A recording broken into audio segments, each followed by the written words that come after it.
రామరాజాను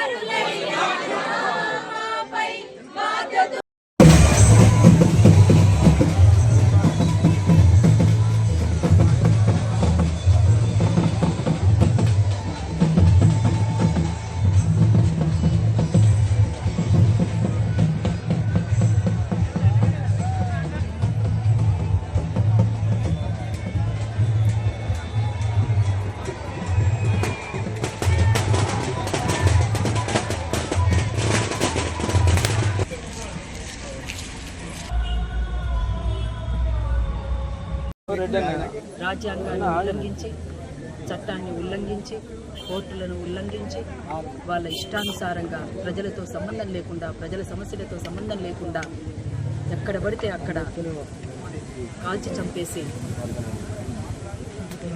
వాళ్ళ నైజాన్ని బయటపెట్టుకున్నారు. అది వాళ్ళది కేవలం ఈ దేశ సంపదని కార్పొరేట్ శక్తులకు, బహుళజాతి సంస్థలకు కట్టబెట్టడమే లక్ష్యంగా, ఎవరు అడ్డొచ్చినా సరే వాళ్ళని చంపేస్తామని బాహాటంగా పార్లమెంటు సాక్షిగా ప్రకటించడం, ఇది ఏ మేరకు సరైందో, చిన్న చిన్న సమస్యలకే సుమోటోగా వ్యవహరిస్తూ పనిష్మెంట్ ఇచ్చేటువంటి కోర్టులు ఇవాళ ఈ సుప్రీంకోర్టు ఎందుకు ఉపేక్షిస్తుందో అర్థం కాని పరిస్థితిలో ఉంది. అందుకని ఇక్కడికి వచ్చినటువంటి వేలాది మంది ప్రజలంతా కూడా కన్నీటితో గణేష్ అన్నను చూసుకోవడానికి వస్తున్నారు. ఇంతమంది వచ్చారు. మీరు భౌతికంగా వీళ్ళని చంపగలరేమో కానీ వాళ్ళ భావజాలాన్ని, వాళ్ళ ఆలోచన విధానాన్ని ఎవ్వరు కూడా ఎక్కడ కూడా చంపలేరు. వాళ్ళ మేధస్సు అటువంటిది. అందుకని ఇప్పటికైనా మించిపోయింది లేదు. కేంద్ర ప్రభుత్వం మావోయిస్టులతో చర్చలు జరపడానికి ముందుకు రావాలని, ఇవాళ కేవలం ఒక్క బీజేపీ మినహాయించి మొత్తంగా ఉన్నటువంటి రాజకీయ పార్టీలు, ప్రజా సంఘాలు, మేధావులు, వ్యక్తులు, శక్తులు అందరూ కూడా ఈ మావోయిస్టులతో చర్చలు జరపాలని చెప్పేసి వాళ్ళు డిమాండ్ చేస్తూ ఉన్నారు, కోరుతూ ఉన్నారు. కాబట్టి దీన్ని పరిగణలోకి తీసుకొని వెంటనే కేంద్ర ప్రభుత్వం స్పందించాలని, మావోయిస్టులతో చర్చలు జరపాలని, వాళ్ళు ఏం కోరుకుంటున్నారో వినేటువంటి అవకాశం ఇవ్వాలని, ఆపరేషన్ కగార్ని వెంటనే నిలిపివేయాలని, పోలీసు బలగాలను వెనక్కి రప్పించాలని, సుప్రీంకోర్టు సర్టిఫికేట్ చేత న్యాయ విచారణ జరిపించాలని ఒక ప్రజా సాంస్కృతిక ఉద్యమంలో పనిచేస్తున్న కళాకారులంగా మేమంతా కూడా అదే కోరుతా ఉన్నాం, విజ్ఞప్తి కూడా చేస్తాం. జోహార్ అమరవీరులకు.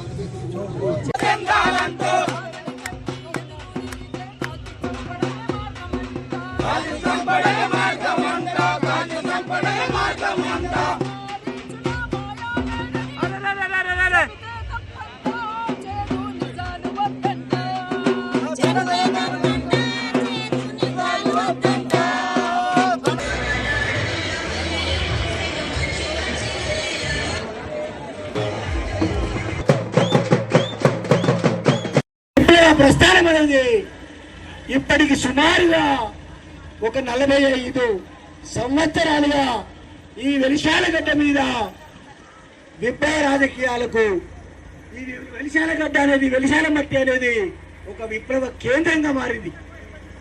అప్పుడు గాజల్ల సారణతో పాటుగా ఈ గ్రామంలో ఉన్నటువంటి అనేక మంది యువకులు, ముఖ్యంగా పేద బడుగు బలహీన వర్గాల కులాల్లో పుట్టినటువంటి యువకులంతా కూడా మీ అందరికీ తెలిసింది. అట్లా మేలైనటువంటి గాజల్ల సారయ్య విప్లవ ప్రస్థానం ఎన్ని మలుపులు తిరిగిందో కూడా మీ అందరికీ తెలుసు. దీని అందరికంటే ముందు గాజల్ల సారయ్య తేలం గురించో మేము ఆమెకు జీవితం కాదు, ఇంకా 10 జన్మలు ఎత్తినా ఆమె రుణం తీర్చుకోలేము. మా కనుకన్నా ఈ ఊళ్ళో చాలా మంది పేద కుటుంబాల ప్రజలకు తెలుసు. ఎంత నలుగురి కోసం కూడా ఆలోచించాలి, నలుగురి కోసం కూడా బతకాలని మా అమ్మాయి ఉక్కుపాలతో నేర్పింది మాకు. ఆమె వేసే బాట కాబట్టి చిన్నప్పటి నుంచి నేర్చుకున్నటువంటి ఆ ఆదర్శ భావజాలం ఏదైతే ఉందో మాకు సహజంగానే ఎక్కడ తప్పు జరిగినా, ఎక్కడ అన్యాయం జరిగినా ప్రశ్నించేటువంటి గుణాన్ని నేర్పింది. ఈ ప్రశ్న ఇవాళ మమ్మల్ని ఇక్కడ వెలిశాల్లో మొదలైతే ఇవాళ గాజల్ల రవణ ఎక్కడైతే చనిపోయిందో ఆంధ్ర, ఒరిస్సా దాకా, బీహార్, జార్ఖండ్ దాకా, ఛత్తీస్గఢ్, మహారాష్ట్ర దాకా ఎక్కడ పేదలు ఉంటే అక్కడికి, ఎక్కడ అన్యాయం దోపిడీ జరిగితే అక్కడికి మమ్మల్ని ఇక్కడి నుంచి ప్రయాణం చేపించింది.